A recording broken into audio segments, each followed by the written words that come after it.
Hi, everyone, and welcome to First Things First. I'm Jenna Wolfe. That's the Hall of Fame Cris Carter. A couple of last-minute note-taking he's doing. That My wife is watching. I know you watching. I'm watching you. You watching me, I'm watching you. Yeah, let's go. Hello, everybody. Oh. Sue, you think that teddy bear he got you over the weekend's his teddy bear? He got a camera in it, live streams to his phone at all times. Just so you know. Be real good. Big show for you today. Kobe Bryant says the Lakers will soon be laughing at the Warriors. Oh, okay. Yeah. Tom Brady knows what he needs to do to win another Super Bowl, but why not start with a little MNF? Monday Night Football on a Tuesday morning. Eagles hosting Washington. Eagles owning Washington, thanks in large part to their quarterback, Carson Wentz. Wentz threw for 306 yards and 2 touchdowns. While it was more of the same for Washington, already injury-riddled quarterback Colt McCoy left the game after breaking his leg. He was replaced by Mark Sanchez. McCoy is done for the year. Philly wins 28-13. They're now 6-6 with 4 more games left. Here's Carson Wentz on last night's win. I mean, it's big for us, especially where we were, now winning 2 straight and trying to kind of get some momentum going. Doing it against an NFC East opponent was huge, and now kind of setting ourselves up to make a run, you know, to try and do something special here. And I think we're leaving some plays out there, but we're finally starting to click a little bit and mesh together. And you know, we're extremely excited for next week's opportunity for sure. All right, CC, you look at this Eagles team last night and where they've come in the last couple of weeks. Are they capable of making a run at this point? Do we still have confidence they can do that? The only reason why we think that we're posing the question that way is because they made that run last year and they're world champs.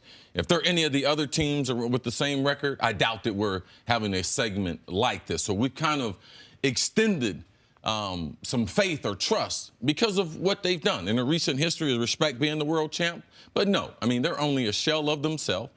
Defensively, not as good up front as we thought they would be. I mean, last year, they were amazing from a front 7 and their offensive line. So just those 2 units are not nearly as good as they were last year. And ultimately, their secondary would hold them back from being contenders. They can't guard anybody.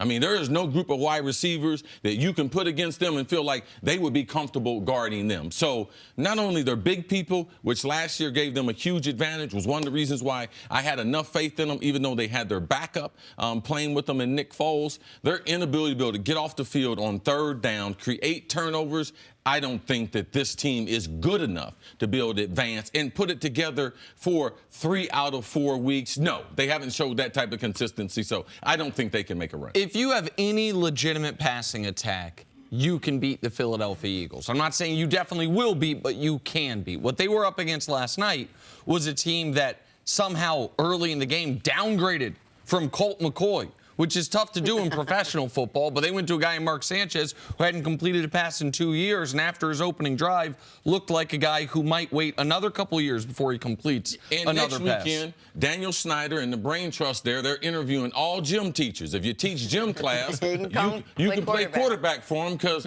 we know who can't play quarterback for him, and so we just know everyone else can, based on contributions and everything, support. And so here's the situation for Philadelphia. I've always been told that football teams, most notably football coaches, like to, if they can, break the season down into quarters. I know Coach Mangini will say it's just one game after another, but you look at the season in quarters. The Philadelphia Eagles in the first quarter of the season were 2-2. In the second quarter of the season, we're 2-2. We just finished the third quarter of the season. Yep. They were 2-2. This is an average football team. And what they have working against them is the one place they haven't been average, they've been at least slightly above average, is at home. They only got 1 home game left. The rest of the way, at Dallas, at the Rams, home for the Texans, at Washington. Now, I can't credibly say this team's going to all of a sudden, after going 2-2 in every quarter, go 3-4 in the final quarter when they're going to be touchdown underdogs to Dallas or 5-point underdogs Dallas, bigger than touchdown underdogs to the Rams. Their 1 home game is against the hottest team in the NFL, the Houston Texans. Carson Wentz is still there, and he is playing at the exact level he played at last year, which, in a separate discussion, shows you how much the league has changed in just 1 year. That level last year, league MVP. That level this year, he's playing pretty well. But aside from that, they don't look like the same team at all. I did like what they got from Golden Tate yesterday. You saw him a month into the team coming into the fold. Took about a month. That's about the time. Now, as we start to see these trades, it takes, especially for a skilled guy, wide receiver, to get acclimated. But the only thing I'll disagree with Cris on, the only other reason they're in this discussion is not just because they're defending champs, but because there is still, even with what they did Thursday night, questions about Dallas. And when Dallas is the only team ahead of them, the Giants are done, and Washington is going to be starting Mark Sanchez or who knows? Cody Kessler's on a team right now. Nate Peterman available? Maybe he'll come in. Washington's finished as well. That's the other reason. We're like, well, Philly could theoretically win the division, have a home game, but I think they top out at 8 wins. I don't think 8 wins gets it done. So that's it. I think the conversation is more what can they do in the division or not how far can they go. But weren't we in not the same, but a very similar boat last year? They had a shaky secondary. They had a quarterback who had left. I mean, I feel like we gave up on them last year, and then they made this run. I don't want to say we're giving up on them this year, but we don't have nearly as much faith, even though we saw they could do did something similar. Great last year, which was rush the passer. Oh, well, last year, I think they had 10 wins. By the time their quarterback got hurt. Yeah, so, hey, you got 10 wins. You got some room to be able to. No, at 6 wins, you are what your record is. My friend, Hall of Famer Bill Parcells, they're 6-6. It's not as if we're baking anything into it, taking anything away from it. They're not a very good. Listen, it wasn't like it was a guarantee they was going to win this game. If you can't beat Colt McCoy, Sanchez combination, how good of a team are you? I mean, 2 guys that were out of football a couple months ago. So no, this Philadelphia Eagle team, it's not, and this is not 2017. And the Adrian Peterson had an odd stat line yesterday. 9 carries for 98 yards, with included in that a 90-yard touchdown. So we can do that math. That means he had 8 yards on his other 8 carries. But that 90-yard touchdown, when you know they're running the football, they're up against the goal line, right? See, you have Mark Sanchez as your quarterback. The game is in the balance. No, he just came in the game. It was his first play. Right. So you know they're not going to say, hey, Mark. It's 35 degrees. Right. Drop back into your own end zone, your first game action in 2 years. You know they're running the football. Literally, ran right up the middle. And it was one good cut. I'll give Peterson credit. But how does that happen? That doesn't happen to a good team. That didn't happen, and that's where, if your secondary's bad enough, that's where it can also cost you in the running game. Like, I like Malcolm Jenkins. He's their only remaining member of their secondary, but their linebackers and their back into the defense, that should never happen in the NFL. A 90-yard run from the 10-yard line for Sanchez, first play of the game. I don't know what you expected them to do there. See, who do you think Dallas was rooting for last night? I think they were probably rooting for Washington. Yes, to get rid of Philly because of Washington's quarterback situation. Yes. All right, let's take a break. Still ahead, can Aaron Rodgers handle all the pressure now that Mike McCarthy is gone? That's next. This is First Things First. Welcome back to First Things First. Kareem Hunt is now a free agent after clearing waivers following his release by Kansas City on Friday. The Chiefs released Hunt after video confirmed Hunt's version of the altercation in which he shoved and kicked a woman was not truthful. Hunt is currently not allowed to play as it remains on the commissioner's exempt list. See, let's start the conversation with you. What does the future now hold for Kareem Hunt? Not Kareem Hunt, the football player, but Kareem Hunt, the man now. Well, I hope that he's in the process of getting some type of counseling. I don't think this is the first incident where he has been involved, where he has displayed that type of anger or violence towards another person. I guarantee you, if you do some research, I guarantee you when they start looking back on it, he's going to have a couple episodes. Typically, to me, this is never like the first time. Well, it was reported late last night in Mosaic, a nightclub in Kansas City, place I'm familiar with, that in January he's alleged to have, against a man, getting a bar fight against a man where he kicked a guy similarly to what we saw in the video. Now, we obviously feel very differently, as I think we should, about men fighting other men, bar fight type of situation than what we saw in that video. But to your point, like, yes, that's already started to come out, that there are these flashes of rage. Right. What I'm really concerned about is because I don't know what his future is, because the NFL, and they don't have a plan. Typically in these instances, and what we've learned through domestic violence, like, we've all been educated. But what have we learned to be able to help the players? Like, what have we learned since the initial video of Ray Rice? Like, what have we learned, Adrian Peterson? What have we learned? Like, we haven't learned or changed a whole bunch. So for me, being in the NFL locker room and covering this sport for, man, almost the last 35 years, and I know I have to personally admit, not only my upbringing made me more apt for violence, but playing in this league made me a violent person. To be effective in the NFL, you have to go through a metamorphosis. You have to change the person you are to be able to play this game effectively. Like, you turn into a different person on game day than the person who walks the street. Now, for me, in the 1,700 players, we should know that as an NFL. We should know our product. We should know our locker rooms. We should know and not be so reactionary and be more proactive. The NFL needs to partner with all the colleges, NCAA, 122 of them, and come up with some type of program where we're helping people who play football. Because I believe that the game of football, a violent sport, we all admit that. But wouldn't you admit to be good at it, you'd have to be a violent person unless you were a kicker, a quarterback, or someone else? How can you not be either I can thrive in violence, or I can survive around violence, or I'm a violent person and not be successful in the league? I think that's the part that we are missing. I hear commentators talking about, you think a team will grab Kareem Hunt? That, to me, really don't matter because we just don't have a system to be able to help guys out. If we know as a league, we got a great, great history. But if we want this history to be enhanced, we need to be able to help these men get the type of help that they would need. Just like substance abuse, we're proactive. In colleges, there's a substance abuse program that bleeds them into our program of substance abuse into the league. There is no violent program in college. There is not the overall awareness that we need to be making these, because that's the kind of the farm system for getting these guys to the NFL. So I just believe from Park Avenue on down, the Players Association, we need to realize who's in our locker room and realize we are not helping them. So to me, it's not about did he get claimed, who's going to give him a chance next. We don't have a program to really be able to help guys and to be able to get them to understand and to potentially, if they're going to work. Because I do believe that it's hard to have a zero tolerance policy. I don't see a lot of other jobs that have zero tolerance policies. And I personally, I don't think zero tolerance policies work in almost any walk of life. And I also think that we have to, and it's a dangerous conversation to have, and it's a tough one to have, but we also have to analyze each of these instances individually and recognize that what Reuben Foster was accused of is not what Kareem Hunt was accused of, is not what... But we put them all in the same bucket. Which, to me, minimizes some and exacerbates others. And by that, here's what I mean. You tell me if you think I'm off base here. Reuben Foster, let's just take the accusations at face value.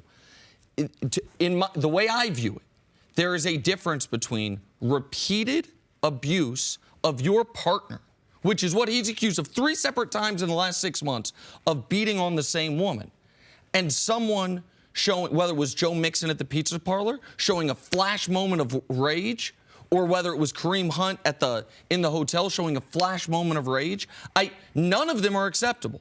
And I view the violence against women as particularly egregious because we're talking about pro football players who obviously have an enormous physical advantage over me, much less over the average woman on the street. And so, if we lump them all into the same category, you're not going to get the help. Reuben Foster needs a different type of help than Kareem Hunt needs. But we don't have help right now for any of them. So to be able to discern between the severity of their crimes and have to somehow make different punishments or different policies based on what they did would be near impossible at this point if we can't all come together or the NFL can't come together. No, they are getting help. They are provided counseling, all those things. So saying they're not getting help, that's not true. What I want to do is be more proactive. I don't want to meet Reuben Foster on these terms. I don't want to meet Kareem Hunt on these terms. I want to come up with some type of program that I can prevent the next Reuben Foster, so that I can prevent the next Kareem Hunt. That we can be more proactive and realize people in football are more apt for violence. We get all the financial training. When we come into the league, oh, man, they have everyone. Merrill Lynch, they have all these people laid out. Man, we're going to take care of your finances. We have seen guys who have thrown away their money. Oh, you need to make this more of a priority. Because our overall conduct and our overall apt to be violent in public that's more important than can you save your money. At this point, what is the NFL supposed to do? Is the NFL supposed to be a rehab facility? Is it supposed to be a policing? Is it supposed to be a one and done? I mean, what is they realistically? What can they do? So this is why. Well, this is what we're not going to do. We ain't going to put these expectations that are above the court, above police officers. That's one thing we shouldn't. I believe we're making a mistake. Like, we act like the NFL. Listen, you guys are the Supreme Court. You guys should handle this in the utmost way. Well, really? When the police are handling it a different way. Well, that's that's the bigger conversation. That is, we have in this video that young lady begging the police look at the video. Look at the video. And what happened? The police in that instance, now I don't know about subpoenas, and I recognize I'm out a little over my skis here about what they are allowed to look at and what they're not. But we societally, we know we don't have a grasp on violence against women. We know we don't. And that to me has been one of the NFL's, I think it was well-intentioned, but one of their biggest missteps was the idea, they positioned themselves to be, we're going to not solve it, but we're going to be a fair arbiter on this, when nobody has figured it out. How many instances do we hear, tragic instances, of a man who has been repeatedly arrested, detained, accused of violence, and it ends with him walking out the jail and eventually doing something even more hard. This is not a Roger Goodell problem. It all gets pointed to the league office. But people don't realize Roger works for the 32 owners, typically doing what they want to do. We need the owners to be more proactive in saying they want to have something in place. We need the Players Association to be more proactive. NFL players are more apt for violence. How do I know that? I'm not guessing. Because I was one. I've been covering the game enough. And we're no different than the day Ray Rice when we saw that video. We don't have a plan of action, what to do to help these guys. Yes, they're getting some type of counseling, but we could have gotten out ahead of that. We could actually have something in place by now. But it's important to clarify, you're not saying this happened because he didn't get counseling or because there was no system in place in the NFL. I hope no one listening to me thought that I was saying that. Okay, I just want to say it still falls on the person at fault here for starting that in the first place. We're talking about in the future. No, I'm just trying to tell you what's more important. And it's not the individual right now. All right? We're sitting around talking about, hey, man, well, what about Kareem Hunt's career? I don't care about his career. I care about the human beings that are misrepresenting guys that have played this. And we need some help. All right?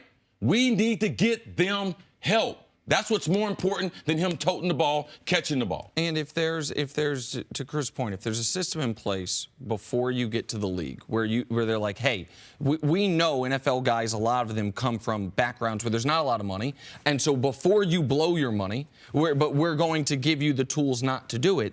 If they are acknowledging that what Cris is saying is true, is a lot of guys are from rough backgrounds, with surrounded by violence, and then you're playing a game that is inherently violent. Yeah. Before we have but teach you how to, when you have been taught on the football field, to channel your rage one way, that once you get off the field, to channel it a different way. And also, one thing I would implore those 32 owners is to have your own group discussion about how much you actually do care about the victims of domestic violence that we can't see.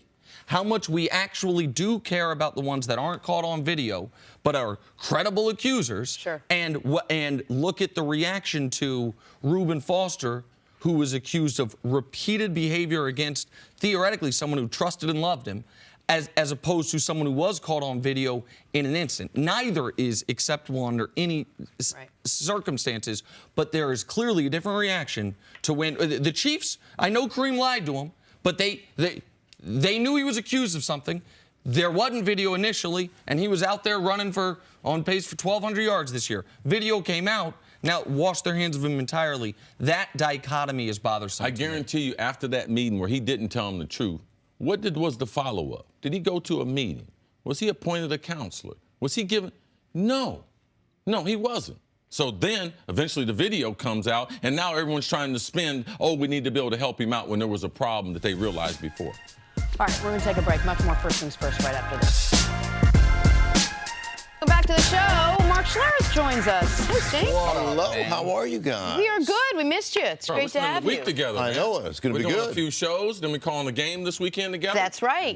Carolina at Cleveland. I was going to say, tell the fine folks. Dick Carolina Stockton, at Cleveland. Very nice. leading the telecast. Yeah, absolutely. Man, looking forward to it. You talk line of scrimmage, like that's what you said. Okay, right? yes, I'm handling the interior I'm work. talking about coverage and wide receivers. Perfect. Yeah, so the roles we're have gonna flip been. it up. We're going to reverse In it. all said. seriousness, I had never heard you call games at the NFL level until last year, and I reached out to you and told you I thought you were awesome Well, at thank it, you. I showing appreciate it. stuff that I hadn't seen before. See, you've done 2 this year already, but I feel like I've heard you call 15 games sitting with you watching football. I can't wait to see you guys together. It should be awesome this weekend. It's going to be fun. 2 of the best quarterbacks in the league, Baker and Cam, playing, so I'm excited to see that too. All right, speaking of good quarterbacks, it is the day after the day that the Green Bay Packers fired head coach Mike McCarthy. The Super Bowl winning coach was let go after losing to the Arizona Cardinals at home on Sunday. They now fall to 4-7-1 on the year. Packers say Aaron Rodgers will not be a part of the search for the next head coach. They also say Rodgers wasn't responsible for McCarthy getting fired in the first place. Rodgers addressed the move on Monday. As much as was made, conjectured about him and I's relationship, it was always built on mutual respect and communication, and that's why this is a different day for myself and the guys in the locker room. I think him and I, like any relationship, we have our amazing times, we have our times where we butt heads, but the basis, like I said, was built on mutual respect and communication, and we spent a lot of time here talking off the field at my house or his house, spending time together and growing in our friendship, and we accomplished a lot together. I mean, I'm old, so I'm older. I'm not involved. I'm not excited about a rebuild, but I don't think that's the direction we're going. I think we have a lot of pieces in place. We just got to make them fit perfectly and start to play better in all phases. I think Brian's committed to winning now, and Mark is committed to winning now, and you've seen it other places that they'll turn things around in a year. I mean, obviously Philly, a couple years to win a championship, and what LA's been doing. I mean, it's definitely doable in this day and age. You just got to bring the pieces together and get guys gelling on the same page.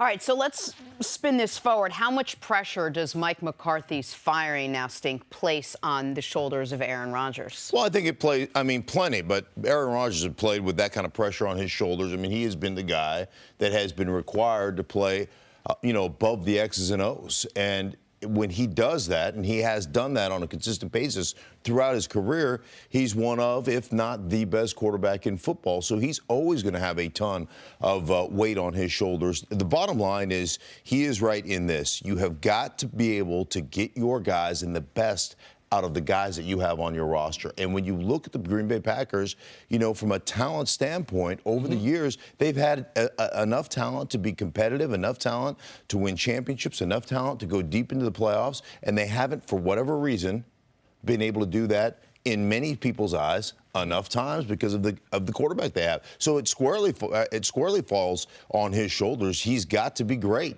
But that's every quarterback that's great in this league. It falls on Brady's shoulders. It falls on Drew Brees, all those guys. It falls on their shoulders. Don't forget, Drew Brees, without the pieces around him, went 7-9, 7-9, and 7-9. 3 straight years until last year they went back to the playoffs. So you've got to have complete football teams. You want to win championships, your teams have to be complete. And oftentimes the problem that you get into with a Green Bay Packers and an Aaron Rodgers is that they hide so many warts that you look at yourself as an organization and you think you're better than you really are across the board because that guy covers so many things. And that's something they have to really look hard and long at themselves of have we put the pieces in place and what is the system that we have to give our guys the best opportunity to win. Yes, I said it yesterday that Aaron Rodgers will be under more pressure than any other point in his career. And the reason why, because those in the know, they know Aaron Rodgers and Mike McCarthy were not on the same page. Aaron Rodgers is moving on.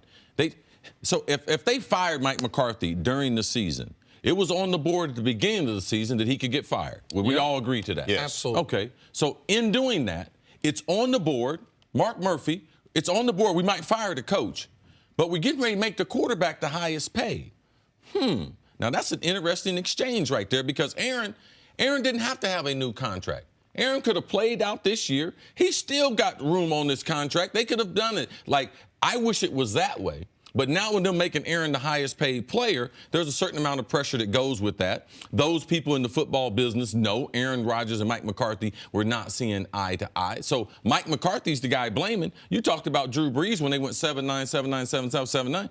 They didn't blame Sean Payton. They was like, oh, man, the coaches, the defense, the special teams, all right? So they made some adjustments, brought in Dennis Allen, brought in Mike Westhoff as a special teams coordinator. But in Green Bay, it all went on McCarthy. Now, the general manager last year lost his job. So the trickle-down effect is not only from a talent standpoint, they are refacing this organization with Aaron Rodgers being there. Now, Aaron Rodgers, to me, there are people think that Aaron should be part of them selecting the head coach. I wouldn't do that. I think that's a critical error because I don't think he has the skill nor the temperament to be able to pick a head coach, nor do I. When they fired Dennis Green after all the success he had, the owners came to me, Cris, who do you think should be the next coach? Ain't none of my business. I ain't got nothing to do with it. I don't even know how to select it. But I'm going to tell you something. I'm going to give you one tip. I can guarantee you the coach you select will not be better than Dennis Green. That was my advice to him, and let them proceed because I know I'm not capable of selecting the right guy with the right temperament to move forward. As much football as I know, and I would love to be able to have that skill set, but I haven't been trained. I haven't been trained to be able to do that. I know a good coach when I see him. When I see him coaching a team, but I don't know him sitting in a room if he gets on the board and everything to know that he is the guy that can lead 53 grown men. And the interview process won't prove that out. A 15-minute meeting will not prove that out. But when you were playing, did you know guys in the league that you said you knew some guys that you played against who could coach? Did you also know some guys in the league that you thought couldn't coach? Some guys when you were up against them, whether a coordinator or whatever it was. Of course. Okay. So what I wonder as far as Aaron Rodgers' involvement in the coaching search is we use to mix metaphors to a degree. Our guy Brian, our guest booker Brian, will give us a list of names at times. Hey, guys, here are people I think we might be able to get on the show. Is there anyone you don't want? And we strike through that. And they're like, no. This person works, not this guy. I wouldn't let Aaron Rodgers pick my head coach. I wouldn't ask Aaron Rodgers for a list of head coaches. What I think I would do is, if I have a list of 7 guys I'm going to bring in to interview, I would ask him, is there any name on this list you think you couldn't work with and why? Is there anyone on here you want to veto? I think veto power is different than asking for a recommendation. What has he done to deserve veto power? I've never even heard that by NFL players. So we've been playing this game 99 years, and we get ready to give one player, Aaron Rodgers, I guess because he can throw. Because at no point, not in high school, not in junior college, not at Cal, not in Green Bay, as I said, man, this guy right here is John Wayne. This guy can lead us through anything. I haven't heard anyone say that. So maybe you've detected some skill that I have not seen, that I even trust him to sit down with these 7 people. Most of the relationships are very much like the relationship Aaron Rodgers described he had with Mike McCarthy. You think Brady and Belichick get along all the time? You think it's always warm and fuzzy? Okay, no. New England's going to go to a new coach. Kraft, you think he's going to let Brady select? And if he does, do you think, let's just say he could select any coach midway through his career. Do you think he would have selected Belichick? Heck no. Thank you. Right. The thing that you need is not the thing that you're going to select. Right. I've seen Mike Shanahan and John Elway in Super Bowl years butt heads constantly. Yes. This is part of the process that goes through. The best, my offensive line coach in Denver, Alex Gibbs, I love him to death. There are 2 types of people that play for Alex Gibbs. He's either the greatest coach you've ever played for, or he's the worst coach you've ever played for. There is no in between. But he was a vitriolic, in your face. That's the way he coached. And sometimes, you know what? Sometimes that's a great thing. Sometimes just the hatred motivation is what you need. But it's never one of those things like, let me just pick out somebody who's warm and fuzzy that I get along with. But I don't think, I wasn't trying to act as if that's what Aaron Rodgers would or should do. But if we, assuming that, and I don't know if this is the case, but it seems the trend of the NFL is going where the guys who are getting head coaching jobs are offensive-minded coaches instead of defensive-minded coaches. Assuming that the Packers are going to go with an offensive-minded coach, whether it's a former head coach or an offensive coordinator, whomever, I would, whether warm and fuzzy is not the issue. I would want to know, when Cris has talked about extensively that Aaron Rodgers throughout his career has had relationship problems, is do you think this is someone you can have a working relationship with? Is there something, much like, I don't know why I'm not sure what the Vikings, the exact reason they came to you when they fired Dennis Green was, but you were the best player on the team and they thought there was a reason to at least see if you wanted input. Now you said no. I'm not equipped for it. And maybe Rodgers would do the same. But I would imagine it also made you... No, Aaron thinks he should, because remember his comments about the coach. Remember his comments about the other players. Aaron thinks he should be involved. His comments about the quarterback coach? Yes. So, no, it's not like right, me. they fired coaches last offseason. They fired several coaches. And he thought that he should have been a part of that process. So he's not like me. Well, sure, fair enough. But my point is the Vikings not knowing what your reaction was going to be, came to you and saw if you wanted to have some input. And even though you turned it down, I'm guessing, maybe I'm wrong, I'm guessing that further validated for you where you were. That they have enough respect for me that they are at least opening this door to me. No, it let me know the Vikings didn't know what the hell they were doing. That's what it let me know. They did not know what they were doing. Guess who they hired? Mike Tice? Mike Tice. Yeah. Okay? Now, you talking about that's I got a lot of respect for Mike Tice. He's one of my dogs. But him and Dennis Green, let's stop this. All right? So that's what the Vikings did. Yeah, that was my example. Would you have vetoed that? If you saw his name on a list? No, because I know better, man. Okay. I'm in the locker room with them other dudes. I am not, man, they already thought I was a company man.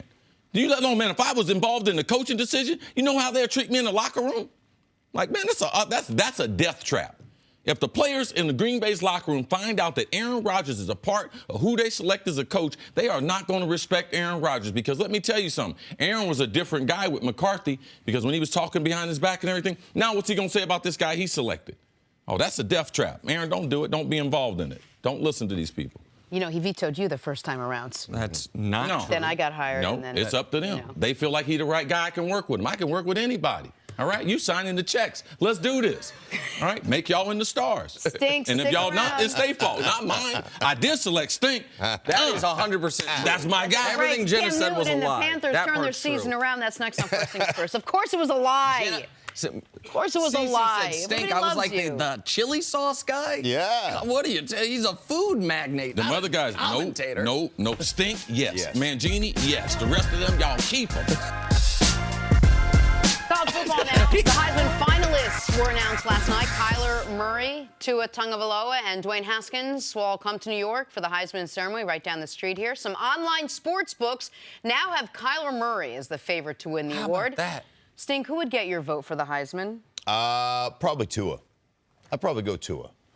Played against better defenses throughout throughout this year. Never played in the fourth quarter, so his numbers may suffer a little bit. But I think he played 5 top 10 defenses, where Murray only played in 1 top 10 defense. I love the top 10 defenses, Stink. Great stat there. Here is what this is a lesson, though. We always try to give the Heisman away after 6 games. And every year, whomever they have it wrapped up after 6 games, that's not how The Buckeyes, we could use another Heisman, though. We got room. I mean, we got Heisman. It's the only way you get your number retired, right? Oh, yeah, absolutely. Winning the Heisman. Yeah, you ain't getting your number retired. No under circumstances. Finally, Panthers made some changes to their defensive staff, firing multiple assistants. Carolina's lost 4 in a row. They're now 6-6 on the year. Stink, can the Panthers still make a playoff push? They just have not been consistent enough anywhere. I mean, they've run the ball well, and Christian McCaffrey's been unbelievable, catching the ball and running the ball as well. Defensively, they just haven't had consistency at all 3 levels. They'll play a great game up front, but the back end will let them down. I just don't look at them as a team that I think can push through this and get themselves in a playoff berth. Right. Unfortunate for Eric Washington. He's a defensive coordinator there. They're removing the duties from him. Now, Ron Rivera, he's one of the most trusted assistants as far as grooming young defensive coordinators. So I do trust Ron Rivera that he's going to be able to help out, to be able to shore up some of the problems they're having. Their biggest problems have to be, it's not their linebacking core, having to be with their front and how they were playing. They went to like a different scheme. I don't know the reason why, but if you look at the last 3 years, they've lost their defensive coordinator. Sean McDermott goes off to Buffalo. Last year, they lost Steve the coach. Wilkes. He went to Arizona. So now 3 years, they've been one of the few teams was able to create continuity. Ron Rivera's more hands-on. I like that because he's a defensive coach. That's how he's cut his teeth. And I believe that him mentoring Eric along the way will help them. And this is, I'm not glad anybody lost their job. I'm glad that we're having this discussion because it does let America, who's maybe not paying that much close attention to the Panthers, that while this last game was because Cam was terrible, this 4-game slide has not been because Cam's been terrible. It's been because the defense, see, you said it yesterday. Since Ron Rivera took over, this is the second most points per game they've allowed in his entire tenure. The most were his first year as head coach back in 2011, and this year they're allowing almost 26 points a game defensively. That's never been the recipe for Carolina. It's always been what's been baked into Cam's success has been with an excellent defense. What he does running as a quarterback with an excellent defense. The time possession you can have with Cam Newton and an excellent defense. Right. This year they haven't even had an average defense. That's contributed to this 4-game slide that started with that blowout loss to the Steelers. Well, go back to the Seattle game 2 weeks ago where they lost 30-27. And you look at their defense, Seattle had rushed the ball for 150-plus yards 7 weeks in a row.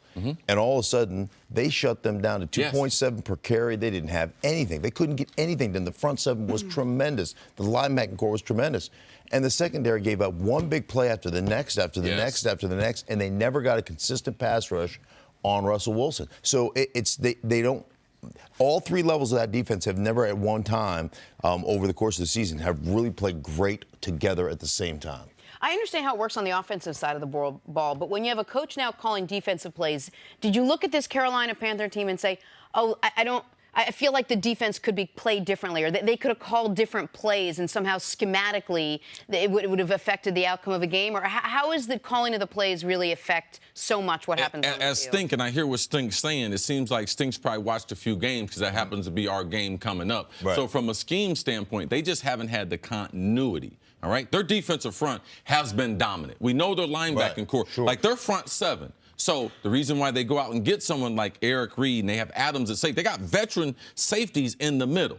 Luke Kuechly's still playing at a high level. People would say, well, Thomas Days, have he lost a little step? I would say he's lost a half a step. But the lack of corner play, and you can't play the way they want to play defense and not have good front line play and good corner play, and we just haven't seen that. And it's less to me of a concern, sorry to interrupt, it's less to me of a concern of a head coach being hands-on with the defense because there's so much less game management stuff the head coach has to do when his team doesn't have the ball as far as timeouts, clock management stuff. Okay. So to me, that's less of a concern. And what you do is if you release someone like Brady Hoke, for one, you send him back to Harbaugh, send him back to Michigan because their defensive front could use a coach like that. But you move Eric Washington, have him help up the defensive front. Ron Rivera, he's linebacker. So then you start to bring those groups together, hoping you can get the type of rhythm that you've had in Carolina since Rivera's been there. All right, let's move on now to the Kansas City Chiefs. They sit atop the AFC West at 10-2 behind Patrick Mahomes, Andy Reid, and a dynamic offense. But now they move forward without leading rusher Kareem Hunt.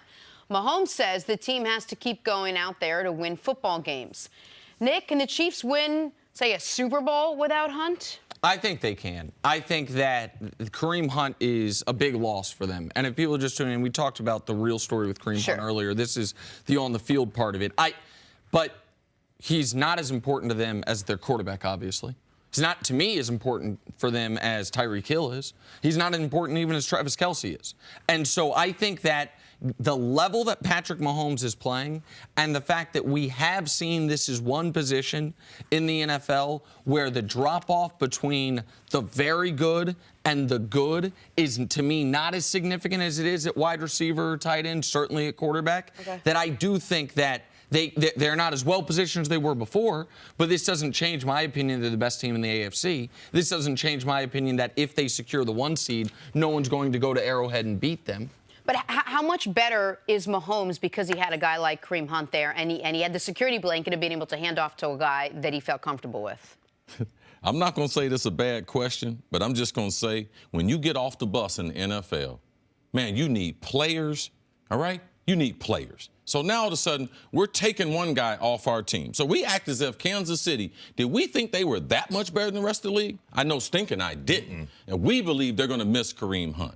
He has rare ability, breaking tackles in the hole, being able to break off a long run. Look how many yards he gets after contact. So to think Patty Mahomes, how many starts Patty got? 12? 13. 13 starts. To think that he didn't benefit from a 1,000-yard rusher, like we'd be naive to stupid. All right? To think that Kansas City is as good today, like Nick Foles. Nick Foles, they did win the Super Bowl, but they still were not as a good football team. So I didn't think they were that much better than the rest of the NFL, and now they're losing one of their most valuable, one of their most versatile players. Yes, it's going to affect them because Spencer Ware, I love Spencer Ware. I've been watching him play since high school. Cincinnati Princeton, went down and played at LSU, was a quarterback when he first came into college, and then LSU converted him. He doesn't put the fear into the defense. He doesn't have that long ball ability. No. So when you run all these speed sweeps, run all these other things, there's less attention to Spencer because he doesn't have the ability of Kareem Hunt. Yeah, Kareem Hunt is a special player. And I think, you know, every coordinator you talk to, you travel around and do games, every coordinator says, we want to make the team that we're playing against one-dimensional. We want to shut down the run. And I don't believe any of them, because I think the game has changed. I think everybody wants to say, hey, we're going to play nickel, we're going to play dime, yes, we're going to play with one linebacker, we're going to be small, and you know what? We're going to let you run it for 4 or 5 yards a carry. We're going to let you run it for 6 yards a carry, but what we're trying to do is play coverage. We're trying to take away the tight end. We're trying to take away, you know, your Tyreek Hill. We're trying to take all those guys away. And the thing about him is he's a dynamic runner. He's a powerful runner. You get in small matchups, he will run not only by you, he will run through you, and he catches the ball exceptionally well in the backfield. And can play on a bad field and can play in the cold. Right. Here's. I'll just give you a scenario. Super Bowl 32, I was fortunate enough to play in that. Terrell Davis left with a migraine. Yep. When he left with a migraine for a quarter, I didn't even know he was injured. I didn't even know he was out of the game. We didn't run it for 2 inches. And I'm not bagging the guys we had back there, Lavelle. I'm not bagging the guys that we had back there because they were good. You're just talking about how special he was. He was just a different player. He comes back in and goes to the MVP, and we win that game. If he stays out that whole second half, we don't beat Green Bay. But he also, you would agree, Terrell at that point was the best player on your team. With respect to John Elway. Absolutely. Like that, and that's the question. I think we get.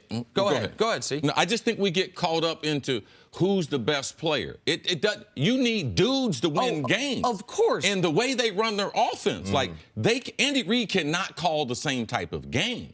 So if I had Andy Reid here and I put some truth serum in him, I guarantee you, he would tell us we are not nearly as good, Chris, because there's only been a few running backs in our great history that have been more productive than this guy in his first 30 starts. Right. There's no question they're worse. But the question isn't, are the Chiefs as good without Kareem Hunt as they are with him? It's not a Le'Veon Bell, James Conner. Can they move forward and be successful? The question is, and you said that they were the best team in the league still without Kareem Hunt, and I certainly think they're the best team in the AFC still without him. And I think that if you can't overcome, this is a particular case because of the reason he's off the field. But we are going to see a team lose a player of similar caliber and of similar value due to injury in this next month, and we're not going to X them off. Okay, let's do this. Let's go down. Let's go to the teams in the playoff hunt, and you take off a caliber running back, Kareem Hunt, and I'll tell you what I think about. A running back or a caliber just player on their team in general. But just think about this, okay? How many explosives can Kareem Hunt account for during the course of a game? 3 explosives? 3 or 4. Right? So could the Rams still win? But my thing is, you automatically take 3 or 4 explosives off there. Now guess what I can do? Man, you know what we're going to do? Tyreek Hill, we're going to double team him. We're going to in and out him. We're going to up and down him, right? We're going to play man trail with somebody over the top of him the entire game. Travis Kelce, we're going to find a way to double team that guy, and we're not worried about the other 4 or 5 explosives we would certainly give up. There's no question if we try to double team those guys, we're giving up 5 or 6 explosives to Kareem Hunt. Now we don't have to worry about those explosives. Guess what? We get a win. It may be tight, but we're going to win. That's the other AFC teams talking right now. All right, stick around. Coming up, let's talk some Eagles. Do they have a playoff run left in them, especially after last night? That's next on First Things First.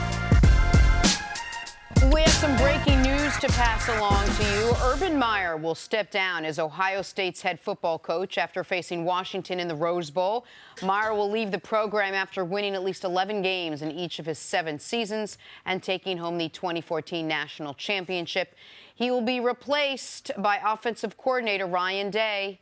CC, I'll start with you. You know Urban very well. What was your reaction to the news? I knew it was either coming yesterday or today. We've been battling this, going back and forth. Urban's a very, very close friend of mine, so I'm not surprised. I did know that this was part of what Urban was planning, and to be able to get through that final month of the season, because it's been an unbelievably tough season for Urban. And his biggest problem is he wants to coach, but physically he can't coach. He can't do this anymore. And tell people why, what he's going through. And I think it's been well documented as far as the cyst on his brain. When he gets agitated, upset, when he gets in coaching mode, high intensity, it becomes very to almost impossible for him to coach, because the cyst begins to leak and begins to leak fluid, which leads to not a migraine headache, but a splitting headache. When we saw him double over on the sideline, that was not because of anything else but the cyst and it rupturing. And there's a few things that potentially he could do. He could rest, and the cyst doesn't go anywhere, and potentially he could coach. The second one is to have a procedure done where they could relieve the pressure, a procedure he had done a couple of years ago, but you're opening up the brain, and every time you do that, and that's not coming with a great deal of encouragement by the specialist who's working on him. And the third thing is what we saw today was Urban Meyer resigning as the coach at Ohio State. All right, see, this is, and I don't want to reveal confidences, this is something we've talked about a lot off the air over the last month. Yeah. And I want to ask you just personally, are you relieved? Urban and I had a very, very frank conversation. Yeah. And Urban was my wide receiver coach at Ohio State. And what I was afraid was happening in the last 4 weeks, and I refused to go to the Michigan game. I went to the Big Ten championship, and that's because Urban wanted me there. I thought something else was going to happen on the sideline before we were able to get to this day. So Urban Meyer, he really can't coach. He shouldn't be coaching. And I would argue that he shouldn't have been coaching the last month for what he went through. But that program and those kids and the promise he made to those kids, he tried to fulfill that. But it's tough. But I can guarantee you his wife, I met her, I've been knowing her for a long time, but I had a meeting with her on Friday night in Indianapolis because I was traveling with the team. Urban had me speaking to the team a couple of times. And I know she's relieved. I know the kids are relieved because we were worried. I was worried that I was going to have to speak at my friend's funeral. And that's not something you want to be to do. You don't want to have to think about that. And when football is taken away from you, he's not controlling it. He doesn't have really any say in this.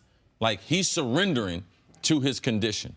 What has Urban meant to this university? You just said it was important to him to finish out the season. I mean, clearly he has such a special place in his heart for these kids, this team, the university as a whole. Yeah, I think that when you're molding young men and you can have an impact in their life for 4 to 6 years, the way Urban's done it, and he's been very, very successful at every level, Ohio State will survive.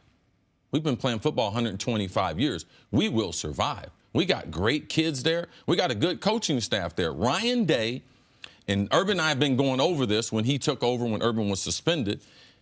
Urban thinks he's the best offensive coordinator he's ever had. Now, he's got 3 or 4 guys out there, Dan Mullins, Tom Herman, them. These guys are running Florida, Texas. He said Ryan Day is even better than them. And you can see the way he runs his offense. It's definitely far more creative. And you've seen him develop Dwayne Haskins in a very, very special way. So Urban Meyer means a lot to the university. He's a Buckeye born and bred. He's from Ohio. His dad, man, wanted him one day to be the potential to coach at Ohio State. His dad ended up passing on. So Urban has been able to fulfill a lot of goals in his life. Urban's a good man. And he's had a tremendous impact on young people, and I believe he can continue having an impact on young people moving forward. I don't believe he's done in that arena. I believe that part right there, his voice, it should be out there somewhere. So now I'm looking forward to seeing what he's going to do in retirement. I'm going to beat the brakes off of him in golf. I know that. I already told him that. And the reason I asked you if you were relieved is because I have been outside of your office while you are, I see your phone ring, says Urban Myers because he had an S to his name in the phone. And we have some knockdown dragouts now. Yes. I heard warm and fuzzy about this, about Cris telling him, hey, man, you told me what your plan was. That because of your health, because of you wanting your commitment to your wife and your children, that this was going to be it. And then 10 days later, him reaching out to you and saying, well, here's the thing. And you yelling at him and making it very clear what you just said. What you just said on TV, you said to him, you're going to put me in a position where I'm going to be talking at my friend's funeral, and I don't want to do that. And so I don't know Urban Meyer. I sat and interviewed him once. You've known him for 30 years? Yeah. 30 years? I know he's 77-7. He has as many regular season losses at Ohio State as he has wins over Michigan. His worst season ever, they were 11-2. He's got a national championship. What he did at Ohio State is unimpeachable. He's been spectacular. But I know from a human perspective how much this means to you, how much it means to his family and the people close to him. Yeah, and I think it was very important that he was able to finish up with this class of seniors. This class of seniors very, very special. Some of them 4-0 against Michigan, other of them 5-0 against Michigan. I think they won collectively 49 games as a group that recruited. So, yes, he's done great, great things. And one of the things he did tell me when he was kind of letting me in a little bit on what was going to happen, he said it's 7-0 against Michigan got a little ring to it. You know, 7-0, like, don't know if I'm going to be able to do much better than that. So that right there, we were able to have a smile on it. He's relieved. He's relieved also that he was involved in getting Ryan Day that head coaching job because he believes he's very, very special. And he believes, because he told me last year he was going to coach another 4 years. He believed they were going to be in the national championship, maybe 2 of the 4, but believed he could potentially win 2 of the next 4 national championships. So Ohio State is stacked. If they can get Haskins to come back for his senior year or junior year, he's a redshirt sophomore. They can get him to come back with Ryan Day. Special things in Columbus still ahead. Well, we spent some time with Urban Meyer when we were out in Columbus, and he was a great guy and great to us. And we send our thoughts and prayers to both Urban and his family for and congrats on an amazing run. Yeah, 2 championships in Florida, time off, go to Ohio State, win another championship, have an undefeated season. They don't even get to play for the championship. Like 85-9 overall. Like, it's unbelievable what he did at Ohio State. Thank you for listening to the First Things First podcast. Remember, leave us a review and tell us what you think. Subscribe to the podcast on Apple Podcasts and catch us on FS1 Monday through Friday, 6:30 a.m. Eastern. For Cris Carter and Nick Wright, I'm Jenna Wolfe. So long, everybody.